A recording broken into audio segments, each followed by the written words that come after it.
Hey there guys, how's it going? It's Afraid Not and welcome to another Black Ops 3 video, and today I'm going to be talking about the diamond camo, or the SMGs to be more specific. I've managed to get the diamond camo for all of the SMGs, so I'm going to talk briefly about them, which ones I liked, which ones I didn't like, and just give you a very brief overview on my experiences with them. Now with each weapon I got about 1,000 kills with each, so that's how many I needed to get each one gold. So yeah, first one I'm going to be talking about is this gun, the Pharaoh, and I'm probably going to go from worst to best because the Pharaoh is the worst one out of the lot. I really had a horrible time with this, to be honest, and this is pre-patch as well, so they've even nerfed it. I don't understand why, because I just didn't like it. I don't know if it was me personally, if I'm using it wrong or whatever, but I just did not get on with it. It was just the most inconsistent gun in the world. Sometimes you'll kill people in 2 bursts, sometimes you'll kill them in 4, maybe even 5 at sometimes. I just didn't like the gun at all, so as of now it's my worst submachine gun.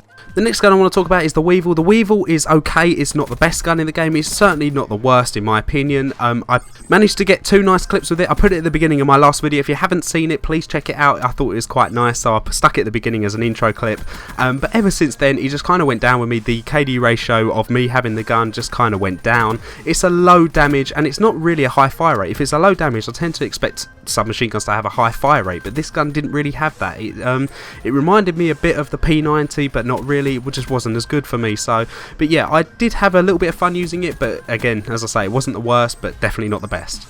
Next up is the Vespa. Now the Vespa is a very funny gun actually, because when I started using it I hated it, absolutely despised this thing, and when I started ranking the gun up and got it up to, I think it's level 13, 14, I unlocked extended mags, and I tell you what, it turned it into a completely different animal. It got 42 bullets in the clip, whereas when you haven't got it you've only got I think 30, and it's literally you get 1 kill, you have to reload. There's no way of getting double kills with this thing because it just empties its bullets so quickly. So this gun with the right attachments, i.e. extended mags, grip, maybe even a silencer kind of stops the view kick a little bit, I would highly recommend it. So just struggle through the first few levels, get extended mags, use this gun, and you'll have a lot of fun. Now the Razorback would have been higher up in my list if it was the Razorback from the beta. Now the beta Razorback was so good, I had a lot of fun with it, and I know that they've buffed it since, but I just still don't think it's that strong, not compared to what it was in the beta. That's basically what I'm comparing it against. It's still a very strong submachine gun, and I think it's the best one to pick over the 3 that I've already said, but compared to the beta it's nowhere near as good as what it was. I really like the slow fire rate and how accurate it is, especially over long distances, but compared to like the VNP or the Vespa up close it really doesn't compete in that way, but I really like the gun, so it's 3rd on my list. Up at number 2 I've got the Cuda. Now the Cuda for me I think was the most consistent gun on Black Ops 3, or submachine gun anyways, and it had a lot of nostalgia to me because it actually felt a little bit like the COD 4 MP5 and Modern Warfare 2 UMP 45. It actually felt like that to me. I don't know why. It was very good at long distance. Well, I say very good, I mean it was average at long distance, very good at close range, as you would expect a submachine gun to be. It's just an all-round solid submachine gun. If I'm on a small map, I'm having trouble, I will go to the Cuda because I do feel like it's always going to get me that 3 to 4 bullet kill at close range, as you would expect it to be every single time. It's just very consistent, and that's why I've got it as high as number 2. So that just leaves the VMP as the last submachine gun I'm going to be talking about, and yes, it is my favourite submachine gun on this game. I've had so much fun with it. I think I made a little mini Taj on the day of release, and it was using the VMP. I loved it in the beta, I love it in the main game, and I cannot wait to go back to it because ever since I got it gold, it was my first gun that I got gold. I haven't picked it up because I was getting the other ones gold, so yeah, I cannot wait to pick this gun up again and start using it. It is so much fun.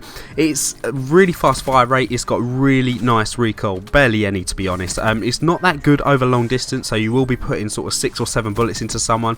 I was struggling even on Nuketown at times to kill people, but generally up close it just absolutely wrecks. It's my favourite gun, or submachine gun, on this game so far, and definitely deserves my number 1 spot. Anyways, let me know in the comment section what submachine guns you've used and what guns you're having fun with just in general. Are you still having fun with this game? Because I certainly am. I just love this game, and when I finish work I want to get home and play it, and I've always got that choice, do I play Black Ops 3 or do I play Fallout 4? And at the moment I'm just picking Black Ops 3 just so I'm grinding out these camos. I'm grinding out now the assault rifles, and I say grinding it, it's not really grinding, is it? I'm having a lot of fun doing it, and I'm looking forward to actually starting properly using the assault rifles. I'm going to have to slow my play down a little bit because using the SMGs has just made me completely a balls out rusher. I'm dying quite a lot, so hopefully I can get back some on my KD ratio. So yeah, hope you enjoyed the video. If you did, please leave a rating, and I'll see you guys on the next one. Take care.